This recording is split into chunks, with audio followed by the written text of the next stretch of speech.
இன்னைக்கு நம்ம ரொம்ப சுவாரஸ்யமான ஆனா நம்ம பொதுவான எண்ணங்களுக்கு நேர்மாறான ஒரு தலைப்பை பத்தி பேச போறோம். எலான் மஸ்க் கூட இதை பத்தி பேசியிருக்காரு. இந்தியாவோட மக்கள் தொகை நிஜமாவே சுருங்கிட்டு வருதா? இதான் நம்ம பார்க்க போற வீடியோ. நீங்க தினமும் வீட்டை விட்டு வெளியே வரும்போது எங்க பார்த்தாலும் டிராபிக், மக்கள் கூட்டம், நீண்ட வரிசை இதானே பாக்குறீங்க.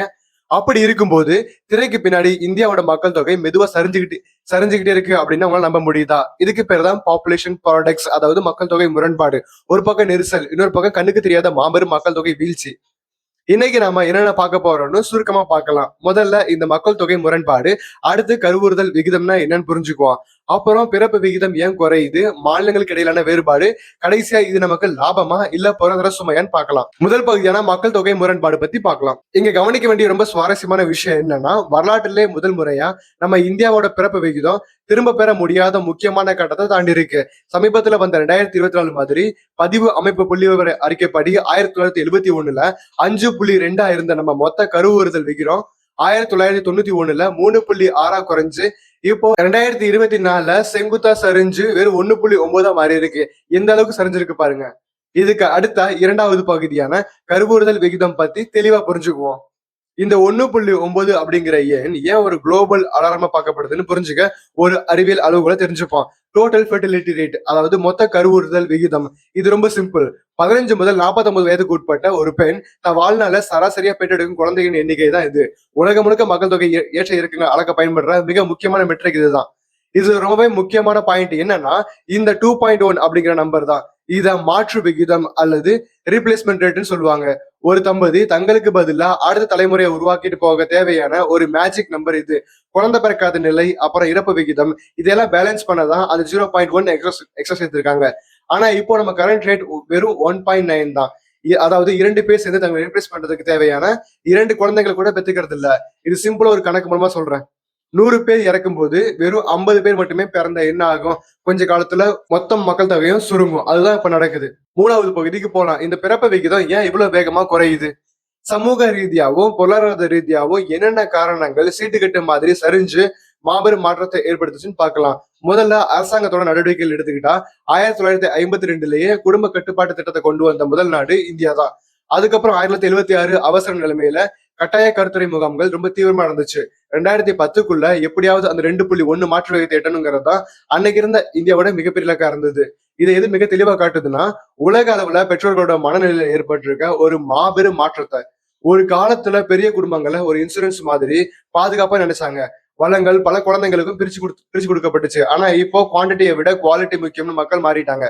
ஒரே ஒரு குழந்தையை பெற்றுக்கிட்டு அவங்களுக்கு தரமான கல்வியை கொடுத்து உதாரணமா ஒரு ஐஏஎஸ் அதிகாரியை மாத்துறதுலதான் தன்னோட முழு கவனத்தையும் செலுத்துறாங்க. இதெல்லாம் ஒரு பக்கம் இருக்க, இன்னும் சில முக்கியமான காரணங்கள் இருக்கு. 1990கள்ல 18 இருந்த கல்யாண வயசு இன்னைக்கு 27-30 தள்ளி போயிருச்சு. நகரமயமாக்கல் 40% நெருங்கிருச்சு. சிட்டில வாழணும்னா சாதாரண விஷயமா என்ன? பிரைவேட் ஸ்கூல் ஃபீஸ், வீட்டு வாடகைன்னு செலவுகள் எகிரிருச்சு.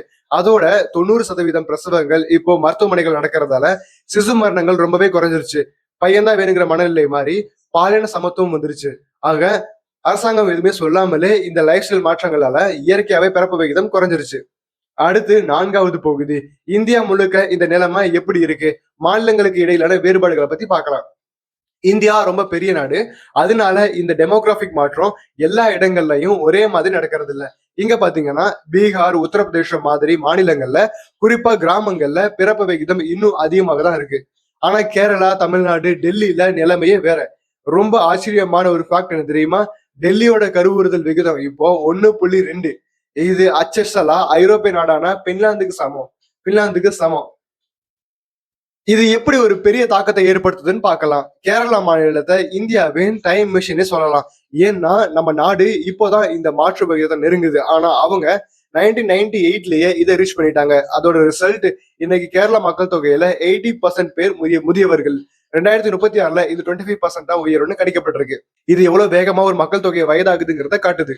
இளைஞர்களோட எண்ணிக்கை குறையும் போது அரசாங்கங்கள் தங்களோட முழு கவனத்தையும் நிதியையும் முதியோர் பராமரிப்புக்கு திருப்ப வேண்டிய கட்டாயம் உருவாகுது.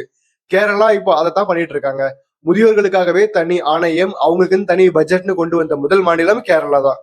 இப்போ கடைசி பகுதிக்கு வந்துட்டோம். இது எதிர்காலத்துல ஒரு பெரிய வரமா அமையுமா இல்ல பொருளாதார சுமையா மாறுமா? இப்போ மேக்ரோ எக்கனாமிக்ஸ் ஆங்கிள் பார்க்கலாம். ஷார்ட் டேர்ம் நன்மைகளுக்கும் லாங் டேர்ம் ஆபத்துகளுக்கும் உள்ள வித்தியாசத்தை பாருங்க. இப்போதைக்கு பார்த்தா நிறைய உழைக்கும் வயதினர் இருக்காங்க, அதனால பொருளாதார வளர்ச்சி இருக்கு, வேலைக்கு அவ்வளவு போட்டி இல்ல, மக்கள் தொகை கம்மியா இருந்தா சுற்றுச்சூழலுக்கும் நல்லது.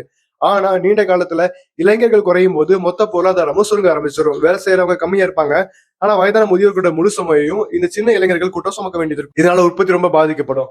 இந்த எதிர்கால கணக்கு பார்த்தா நிஜமாவே பயமா இருக்கும். இப்ப நம்ம கிட்ட 15ல இருந்து 49 வயசுக்கு உட்பட்ட இளைஞர்கள் தான் மெஜாரிட்டியா இருக்காங்க. ஆனா 2051 கணிப்பு பாருங்க, 45 முதல் 60க்கு மேல உள்ளவங்க தான் மெஜாரிட்டியா இருப்பாங்க.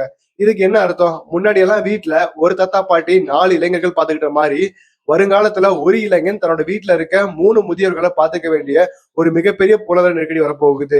இந்த மேற்கொள்ள கொஞ்சம் கவனிங்க. ஒரு நாட்டின் மொத்த கருவுறுதல் விகிதம் ஒரு முறை குறைய தொடங்கிருச்சுன்னா அதை மீண்டும் உயர்த்துவது ரொம்பவே கிட்டத்தட்ட சாத்தியமே இல்லாத ஒரு விஷயம்.